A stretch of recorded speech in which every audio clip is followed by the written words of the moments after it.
नमस्कार दोस्तों, आज की हमारी कथा है शिव जी की कथा।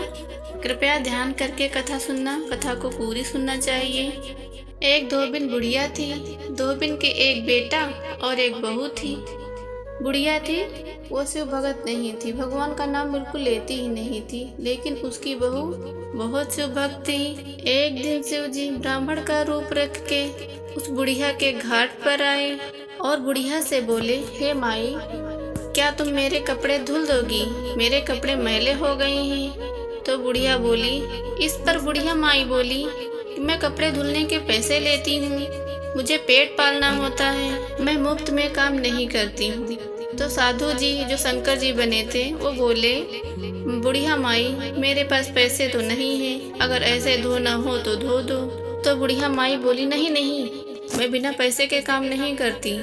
तब साधु जी बोले, ठीक है बुढ़िया माई, मैं फिर जा रहा हूँ। इतना कहकर साधु जी चले गए। दूसरी तरफ घाट पर उसकी बहू कपड़े धो रही थी।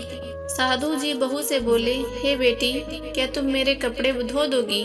मुझे दूर तक जाना है, मेरे कपड़े गंदे हो गए हैं, कपड़े धो देती तो अच्छा रहता। बहू बोली, ठीक है बाबा, निकाल दो, हम धो देते हैं। हम महीने के 30 दिन तो कमाते ही हैं, चलो समझो सोच लेंगे, एक दिन नहीं कमाया।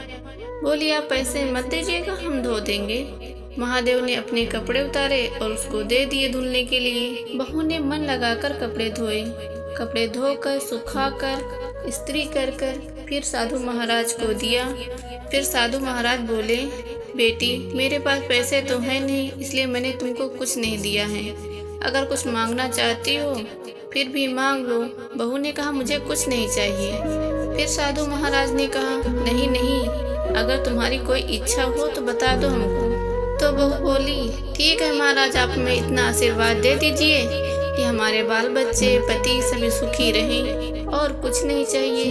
फिर साधु महाराज बोले, अरे बच्चा, तुम्हारे मन में अगर कोई भी बात हो तो मुझे बताओ, शायद मैं तुम्हें दे सकूं। साधु जी के ज्यादा कहने पर बहू सोच कर बोली, साधु महाराज, मुझे एक वर चाहिए, आप दे सकते हो तो दे दो।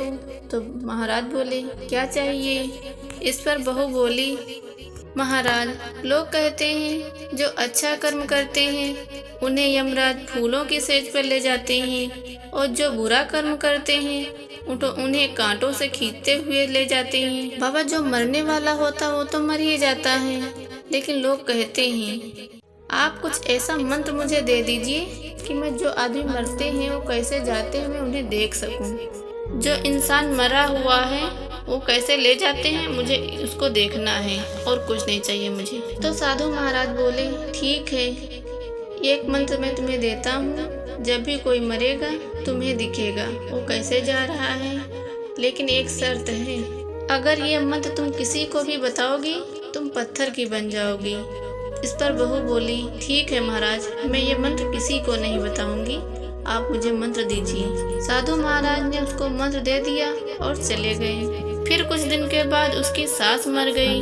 जब सास मरी वह कभी कोई दया पुण्य नहीं करती थी, कोई भी भीख मांगने आता था उसको भगा देती थी, ना तो कभी दान पुण्य करती थी, ना तो किसी को भिक्षा देती थी, सबको भगा देती थी। बस उसका कहना था, कमाओ और खाओ, दया पुण्य में उसका मन ही नहीं लगता था। जब बुढ़िया माई मरी तब उसको यमराज तालाब में कढ़ाई के गरम गरम तेल में और कांटों पे घसीटते हुए ले जा रहे थे। ये सब उसकी बहू देख रही थी, लेकिन फिर भी वो बिल्कुल भी नहीं रोई। उसका बेटा जोर जोर से रो रहा था।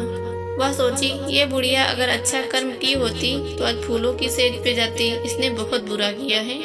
यही सब सोच के उसके एक भी आंसू नहीं आया। सोचता है, ले जाने दो, बहुत बुरी थी बुढ़िया। उसके पति ने कहा, मैं इतना रो रहा हूँ लेकिन मेरी बीवी की आंखों में एक भी आंसू नहीं है। उसने पूछा नहीं, सोचा बाद में पूछूंगा। अपनी माँ को ले गया, मिट्टी दी, जलाया उसे। 2-4 दिन के बाद एक व्यक्ति और मर गया। वो व्यक्ति जो था वो महादेव भगवान का शिष्य था। वह बांस की सामान बनाता था। अपनी सामान बनाते हुए भगवान का नाम रटता रहता था, अच्छा कर्म करता था, दान पुण्य करता था। जब वह व्यक्ति मरा तो उसकी आत्मा को फूलों की सेज पे ले जाया गया। उसको देखकर वह रोने लगी। उसने सोचा, इतने अच्छे कर्म किए हैं तभी तो महाराज उसको फूलों पे ले जा रहे हैं। जब वह रोने लगी तो उसका पति उस पर शक गया। बोला, जब मेरी माँ मरी थी तो तुम्हारे एक भी आंसू नहीं निकला था। आज यह व्यक्ति मरा है तो तुम्हारी आंखों में आंसू आ गए हैं, जबकि वो तो हमारा कोई नातेदार भी नहीं है, ना तो कोई रिश्तेदार है, ना तो उसको हम जानते हैं। इस पर उसकी पत्नी बोली, आप गलत ना सोचें, हमारा इंसानियत का रिश्ता है। वो भी शंकर का भक्त था, मैं भी शंकर की भक्त हूँ। लेकिन उसका पति इतने में मानने को तैयार नहीं था और उसकी पत्नी उसको पूरा सच बता भी नहीं सकती थी। अगर बताती तो पत्थर की हो जाती। लेकिन किसी आदमी के मन में अगर शक बैठ गया, जब तक वो जान नहीं लेगा तब तक वो नाराज रहेगा, बोलेगा नहीं।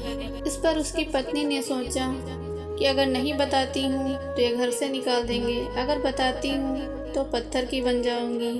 लेकिन फिर भी उसने अपने पति से अपनी बात बताई कि अगर ऐसी ऐसी बात है, अगर मैं आपको ये बात बताऊंगी तो मैं पत्थर की बन जाऊंगी। लेकिन उसके मन में शक बैठ गया था। उसने कहा, हाँ, तुमको शंकर जी ने आशीर्वाद दिया है ना, तो तुम पत्थर की बन जाओगी अगर मुझे बताओगी तो।